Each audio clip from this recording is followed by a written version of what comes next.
Hey. How did you go about getting that part in the movie Below? I got a good question. Oh, you know, the director of the movie called and asked me to be in the movie. That's how it happened. It was that simple. Somebody called me up. The director of the film asked me to be in the movie. And just as an interesting footnote, since you asked, I was originally offered to play the part that Jordi Moya played in the movie, the part of the Colombian guy who takes the Johnny Depp character down to meet the cocaine drug lord. And that's the part I was supposed to play. And I just said, you know, I'm not Spanish. And so I selected a different part, and the rest is history, as we like to say in showbiz. Thank you for asking. Yeah, you're great in that movie. Oh, thanks a lot. Thank you. Yes, Captain Kirk. It is logical. Pee-wee, the world knows you as a fountain of wisdom and knowledge. Oh, I know. Yes.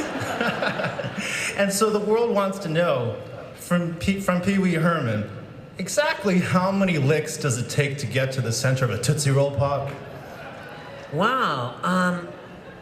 I have no frigging idea. Honestly, I have no idea. I don't even believe they make Tootsie Roll Pops anymore, do they? They do? The cartoon owl says 3. Really? Yeah. Do you have any idea? You don't know. Are you a big Tootsie Roll Pop fan? I could sing the song.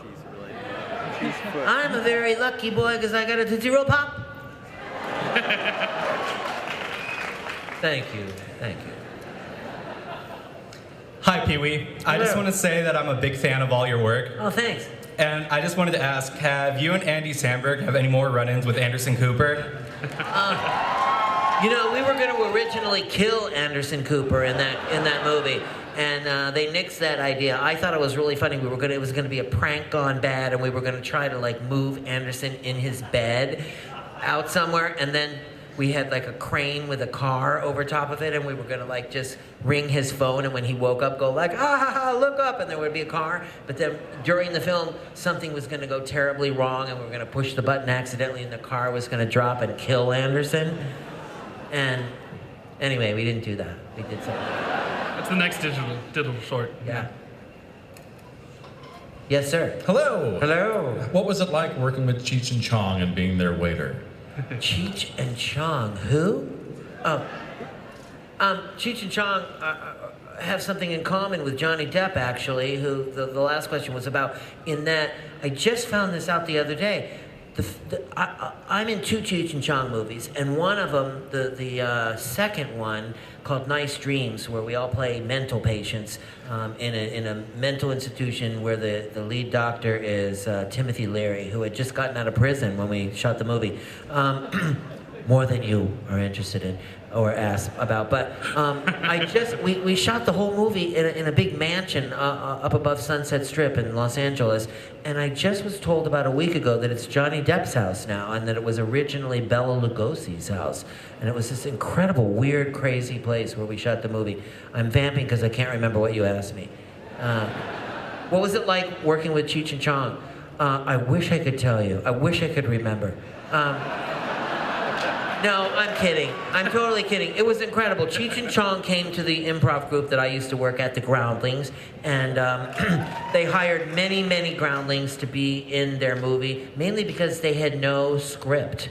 They didn't have a movie script, so they hired all of us because we were actor improviser writers, and so we anything I say in a Cheech and Chong movie or anybody else says is usually that person's material, uncredited.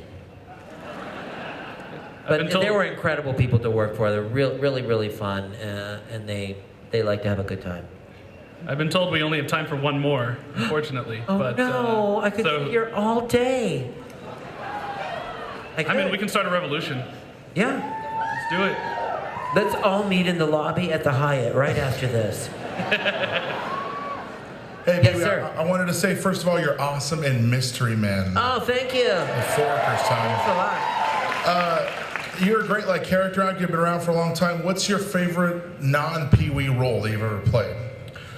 Jeez. You know, everything I've done recently has been really a lot of fun. There's a film that very few people have seen yet that just, I think is about to come out or just came out on the Criterion Collection. Todd Solondz's sequel to Happiness called Life During Wartime was really, it's a very low-key, bummery kind of movie, but... Very family-friendly, though. I've seen it. You have? Yeah. It's not family-friendly at all. Oh, it's not? No. Oh. Okay, so be forewarned. Well, it's a sequel to Happiness, so... Which is a family-friendly movie. Kinda. Depends on your family. You know, honestly, Mystery Men was really a lot of fun to work on.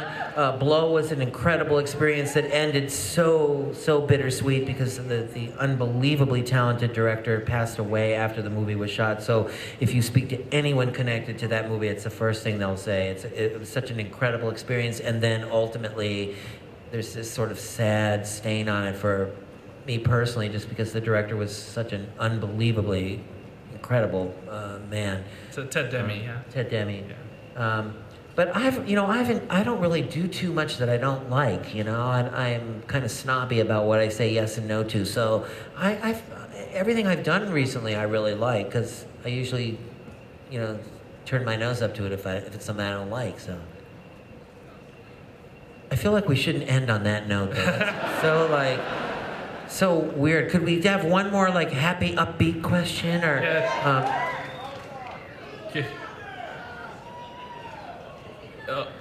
We're being told to stop, so I'll just say this one last thing. I'm getting ready to leave here. I go right from here to the Alamo. I'm not kidding. I'm going to the Alamo.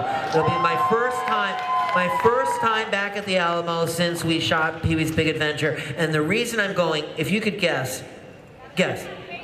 You'll never guess. You'll never guess. I'm going to participate, and the reason they asked me is because they're shooting this particular episode at the Alamo. Top Chef. I'm gonna be on Top Chef. I know, I can hardly believe it. You're so interested in that. I know. You want to stick around and hear all the details, but we're out of time. I'd like to say one thing, though. The one thing that's happened to me this time around, and you might have read this, I've said this a few times already, but that was so busy the first time I was doing all this work when I was making Big Adventure and my kid show, that I never was out and about. I never was anywhere with people, real people, giving me real-time feedback or even non-real time. I just was so busy. I just was never around it. And this time around, I have felt so much love from so many people, including today, and including you guys being here, that